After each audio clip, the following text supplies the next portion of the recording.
So welcome everybody to our online lesson today. This is an intermediate lesson continuing on from what we did last week.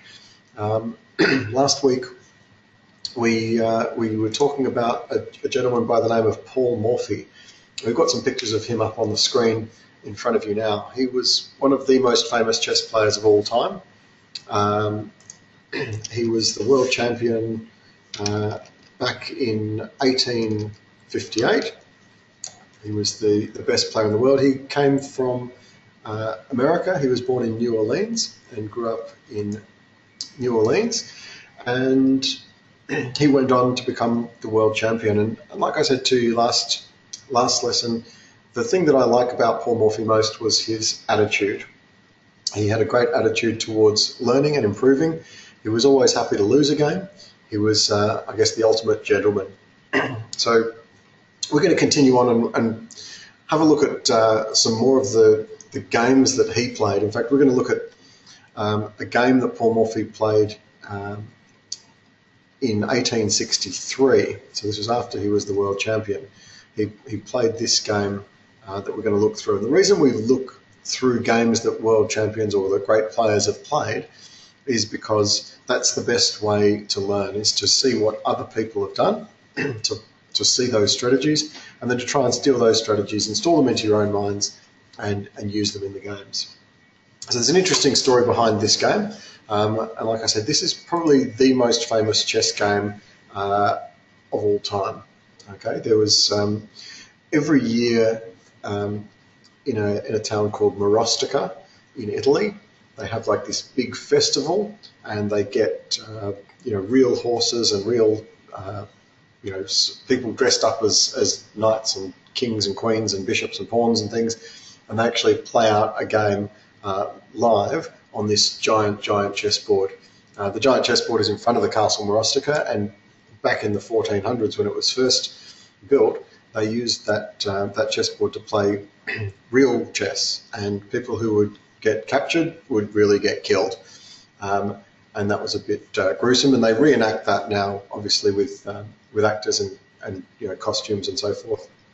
And the game that they replay is this game between Paul Morphy and two people. Paul Morphy was so good he could play games with his eyes closed, and in this game he was actually playing against two of the sort of nobility. There's a guy called the Duke of Brunswick, and he was I think a German fellow actually, and Count Izuard, and he was French. And these two guys were keen chess players. I guess if you're a sort of a rich aristocrat in the 1800s, you didn't have much to do apart from watch the opera and play chess. Plenty of money, so these guys liked to play chess, and they would invite Paul Morphy to come and play chess with them, because of course he was the best player in the world, and these guys were sort of close enough to royalty, so Paul Morphy could hardly refuse. Back in those days, also, there's no movies, so people don't watch the movies like we do today. That weren't invented, but the equivalent of going to watch a movie was to go to the opera.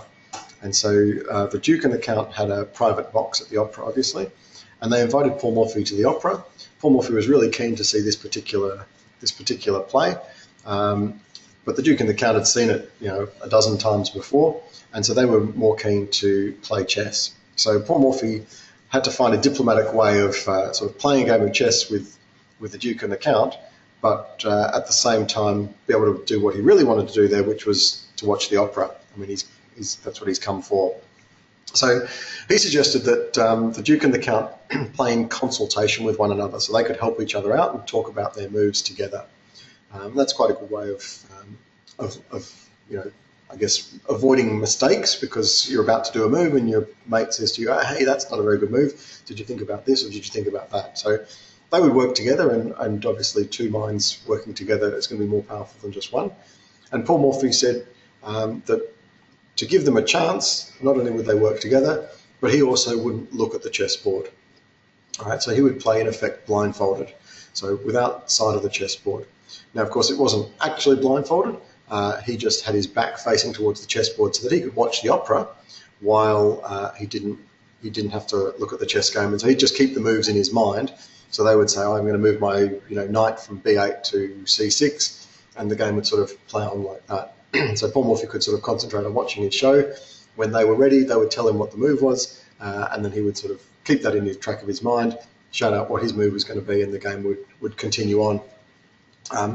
Apparently, legend has it that the Duke and the Count were quite loud gentlemen, and when they were discussing the move with each other, they were sort of arguing and sort of bantering and, oh, this is a good move, that's a good move, so loudly that the actors in the show were continually peering up into the box, trying to work out what was going on, what's going on up there, because there's all this noise, and of course, usually the audience is polite and quiet, but these guys were not so polite and quiet as they could be. And Paul Morphy got to watch the opera and play a game of chess at the same time. So we're going to see how this game goes, and you'll see whether he can beat them at the same time as watching the opera. All right, so Paul Morphy was white, and his first move is shifting his pawn from e2 to e4. And we talked about this last week. There are 3 strategies that Paul Morphy invented. He invented these 3 strategies, which pretty much enabled him to become the world champion, and everybody uses them all the way through to today. If you know what they are, type them into the chat box. Let me know if you can remember what those 3 golden rules were. I'll give you the first one. Well, we've already got someone who's picked the first one. So the first golden rule is to control the center of the board. So we have 4 squares in the middle of the board. And I've highlighted those ones green for you so you can see those 4 squares in the middle of the board. That's the center of the board. That's the most important area. Okay, it's the most important area because if you're in the center of the board, you can really easily attack forwards. You can retreat backwards. You can come back for defense. You're close to every other part of the board. If you start off in the corner of the board, then from the corner of the board to try and get all the way to the other side is a much longer line. It's a much longer distance from one side of the board to the other side of the board. Whereas if you're in the middle, you're sort of nice and close. It's really easy to attack all your opponent's pieces. The other thing that's good about the center of the board is that your pieces are actually stronger when they're closer to the middle. All right, and just to give you an example of that, we'll take a knight, and we'll put a knight in the middle of the board.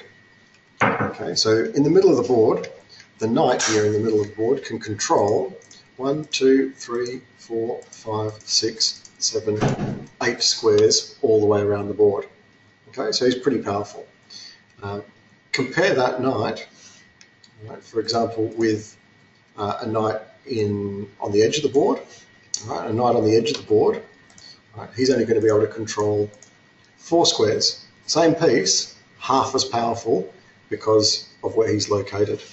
Right, we try it again, and we'll move the knight this time just into the corner of the board. I'll put him up in the top corner. And in the corner of the board, the knight only controls 2 squares. Okay? So all your pieces, it's exactly the same. The closer they are to the middle, the more powerful they become. And pieces can become even 4 times as strong because they're in the middle of the board. Right? And that's a really important factor to understand because at the start of the game of chess, you've got exactly the same army as your opponent. Right? You've got exactly the same pieces. So the only way that you could possibly win the game is to make sure that your pieces end up in better positions and become stronger. Right? If they're stronger than your opponent's pieces, even though officially they're the same piece, if you've got a knight in the middle, your opponent has a knight in the corner, you're going to be winning the game because you've got more power. So that's Paul Morphy's #1 golden rule, control the center of the board, and we've got quite a few people who remember that, which is excellent. The second strategy we'll come to, let's have a look at what black did. So black responds with pawn to e5, and these are obviously very common opening moves. By this sort of stage, the idea of controlling the center of the board was not new at all. So everybody knew the idea that they should control the center, and here we have both players fighting for the center of the board. They've both got a pawn in the middle of the board. All right, we've got a few people who've suggested the second, and we've even got some who've suggested the third strategy.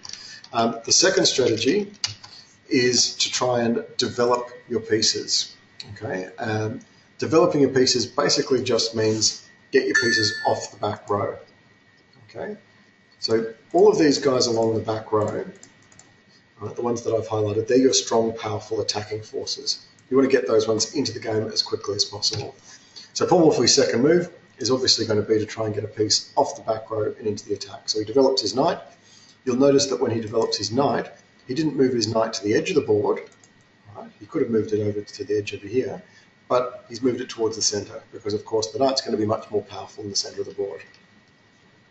All right, black plays what we call a pawn chain, and we saw a pawn chain last week as well, where you've got 3 pawns in a diagonal line.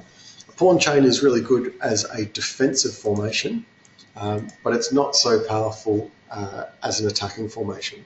So obviously the Duke and the Count were a little bit nervous about it. They're like, oh, we're playing against Paul Morphy, you know, such an amazing player, and they've played a more defensive game.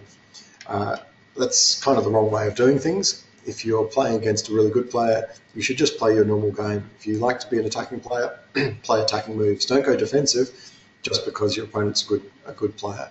Right? They're more likely to beat you if you're playing defensively. So this pawn formation, good strategy for defense, but not as powerful as attack. All right? And so now we're going to learn about the most powerful attacking formation for pawns anyway. So these 2 pawns here next to each other in the board, we call that a pawn wall, a wall of pawns. All right? And the wall of pawns is your strongest attacking formation. Every game that you play, you should be always trying to aim to get 2 pawns next to each other. Now, anybody who can tell me why 2 pawns next to each other is so much stronger than a pawn chain, so much more attacking, feel free to type that into your questions panel and tell me why you think 2 pawns next to each other is the strongest, most powerful attacking formation, whereas the pawns in a diagonal line, that's a pawn chain, that's much more defensive. So why are the 2 pawns next to one another so attacking? Okay, so first reason is that the 2 pawns, when they're next to each other, are right in the middle of the board. That's, of course, very important. Okay, they are in the middle of the board. The other thing to look at is what the pawns attack. Okay, and you can see this pawn attacks diagonally. Okay, the next pawn attacks diagonally, and they're actually now covering all 4 of the squares in front of them. And we have had a couple of people who said that that's the reason. Now, the other question is, why is it so important to be able to control all the pawns, all the squares in front of you? Well, the key about this, the fact that we're controlling all those squares in front of us, the most important thing is white's controlling both black and white squares. So if we have a look at black's pawn's covering only black squares. Black's other pawn is covering only black squares. Okay, black's other pawn is covering, you guessed it, only black squares. So it's defensive because it's protecting each other nicely, but it's not very attacking because you're only covering half the board. You're only covering the black squares. White's got a much better formation because white's attack is covering the black squares and the white squares. All right? So attacking both black and white squares is going to be much better for you. All right. White's got that wall of pawns, very powerful, very strong attacking formation. Black now tries to get some pieces into the attack as well, and he moves his bishop all the way out here, which is a very common move. Try and get the bishop attacking the knight, and if the knight moves, then the bishop's going to be taking the queen. Okay, so we call this setup here a pin, because the knight doesn't really want to move. Okay? If the knight moves away, then boom, his queen's gone. Right? So the knight's kind of stuck there. If the knight's stuck in that spot, it can't move, it's pinned. And that's the terminology that we use. So that knight is pinned. So that's a good move by black. He's pinned it off, pinned that knight. And Paul Morphy tries to sneak an extra pawn. He's so good in this game. He's so much better than the other guys that one extra pawn would be enough to win the game for him. So he tries to win a pawn by doing pawn takes pawn, assuming that if black does the obvious move, which is to take him back, right, and then it's just a trade of pawn for pawn, he will have an opportunity to win that pawn for nothing. All right, if you know what the answer is, how does white win that pawn? I've just highlighted the pawn green on the square E5. how can white win the pawn on e5 for free? He can just take it, his opponent can't take him back. All right. Now, obviously, you can't just take it straight away, because if you take it straight away, you've lost your queen. Okay, so how's it going to work? If black just takes the pawn back, okay, good. We've got a couple of correct answers here. So what white would do here if black takes it back, white would do queen takes queen, getting his queen away from that bishop attack, taking the queen, black's got to take him back because he's in check, and then once the queens have been traded off, he gets to take this pawn. And probably the next move after that, his knight's either going to take this bishop, or maybe his knight's going to move down here, and we set up what we call a fork, where we're attacking the king and the rook at the same time. So white's going to have a pretty good position here.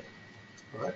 The Duke and the Count were experienced enough players to sort of see that coming. All right. They can plan 2 or 3 steps into the future. So they see that coming. They realise they don't want to just take that pawn back, because if they take the pawn, all that stuff's going to happen. He's going to be in trouble. So instead, they take the knight. Bishop takes knight, and Paul Morphy takes him back. All right. There's 2 things that Paul Morphy can take back with, the pawn or the queen. But if we think about the golden rules, we know that we want to try and get our pieces off the back row.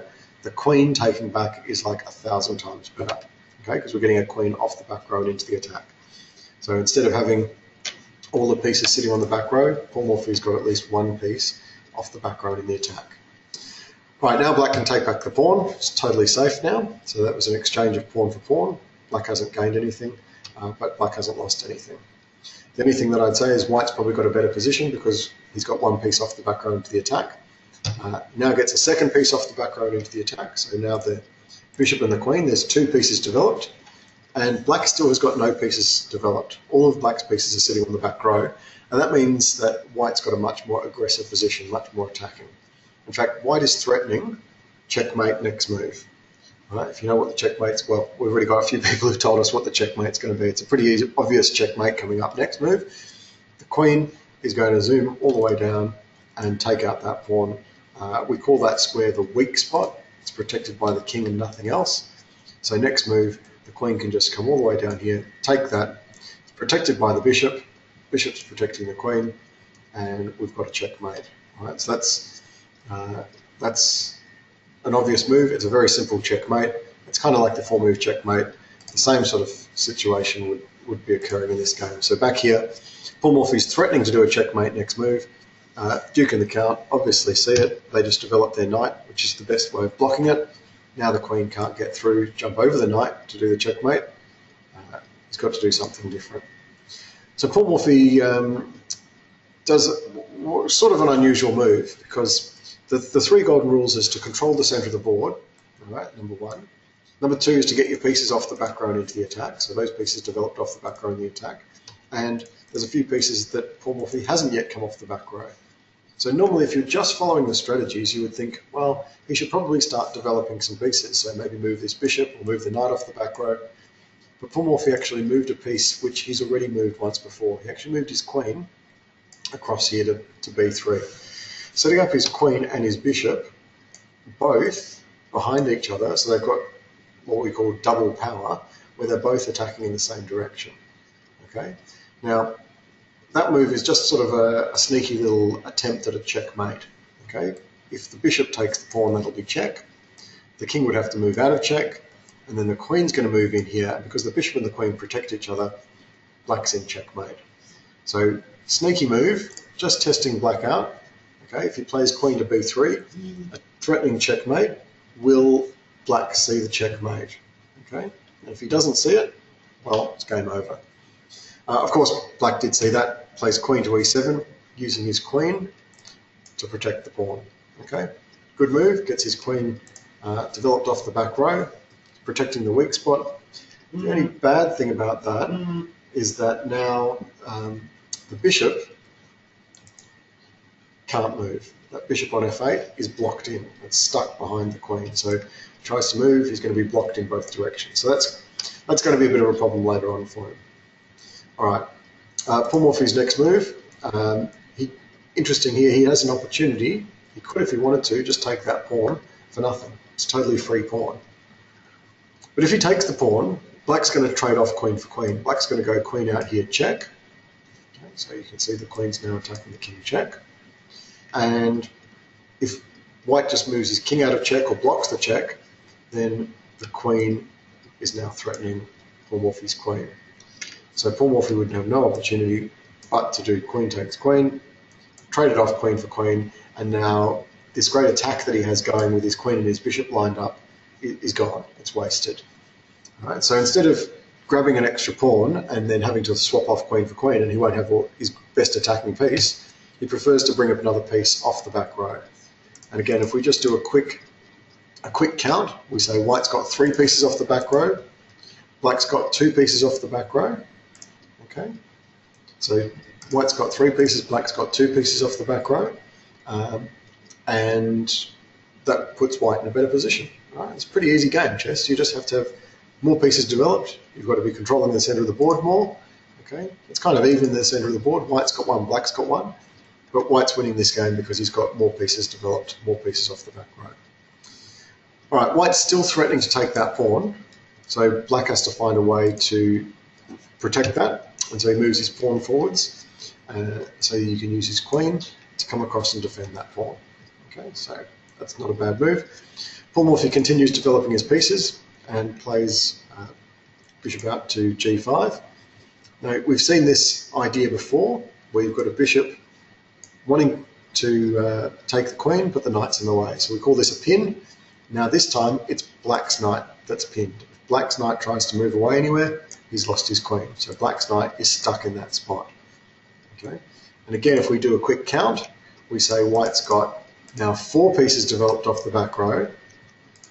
Black's only got 2 pieces developed off the back row. So now white's advantage is extended even further. He's winning because he's got more pieces off the back row and attacking. The Duke and the Count made a fatal blunder here, because when you've got fewer pieces off the back row, when you've less developed, you don't want to be attacking. You want to be getting your army prepared. You want to get all your pieces ready to go. And white's in a much better position to attack. He's much better prepared. So black plays this move pawn to b5, which is a real mistake. Right? It's a real mistake, because when he moves that pawn forwards, he's attacking, but with no solid backing. He's only got 2 pieces. One of them's pinned and can't even move, so he's really only got his queen that's going to be able to support this whole attack. Right. Paul Morphy can launch an attack with all of his pieces. He's got all his pieces developed. He's ready to go. So he now starts an attack. And a true attack, when you want to attack your opponent's king, is about getting rid of the defences and then getting through and attacking the king. The best defensive pieces are pawns. Okay? So all of these pawns that black's got are helping to shelter his king. So to attack somebody's king, you need to get rid of pawns. Okay? The best way to get rid of pawns in this situation, just take it. Okay? Paul Morphy just goes knight, takes the pawn, boom, just like that. And taking the pawn, black takes him back. White does now bishop takes pawn, and he sacrificed his knight, which is normally worth 3 points, for 2 pawns. He's only been able to take 2 pawns, so he's lost 3 but gained 2. So he is down on material, but he's got rid of all of the defences near black's king.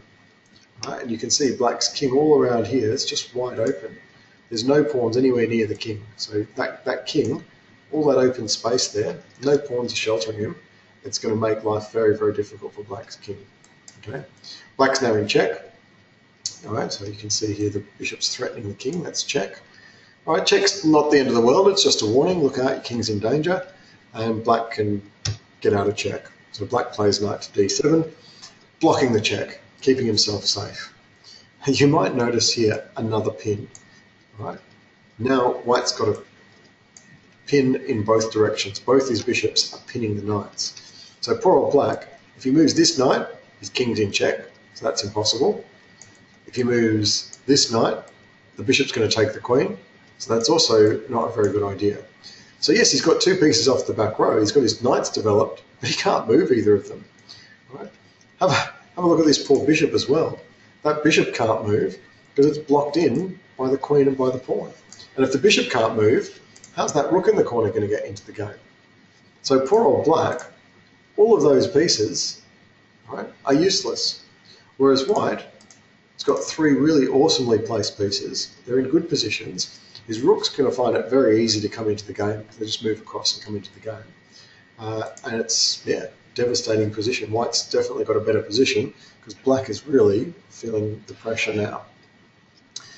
All right, a few people told me earlier on the 3 golden rules. We've had the first one, we've seen that one controlling the centre of the board. We've seen Paul Morphy doing a great job of developing his pieces.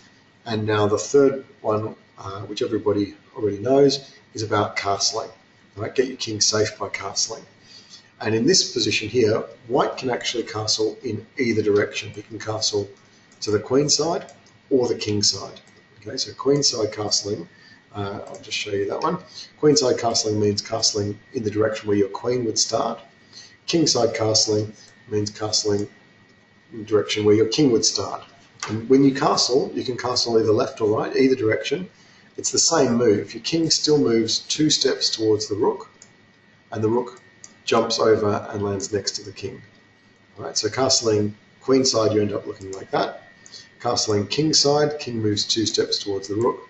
Rook jumps over there, lands next to the king, looks like this. So you've got 2 different ways to castle. Castling in this direction, you've got these awesome pawns sheltering your king, you're totally safe. That's maybe a little bit more defensive.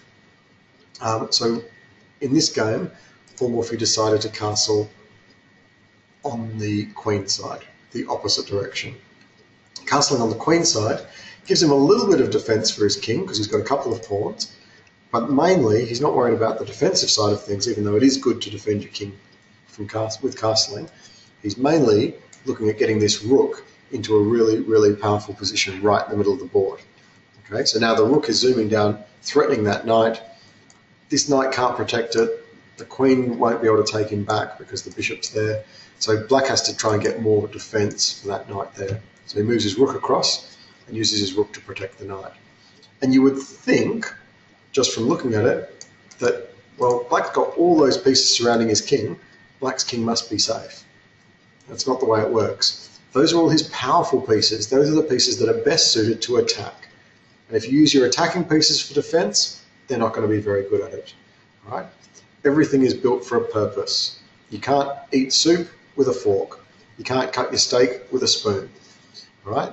You can't defend your king with your strongest pieces. You've got to use your pawns for defending the king. And white, you'll see, will just break through the defences here very easily.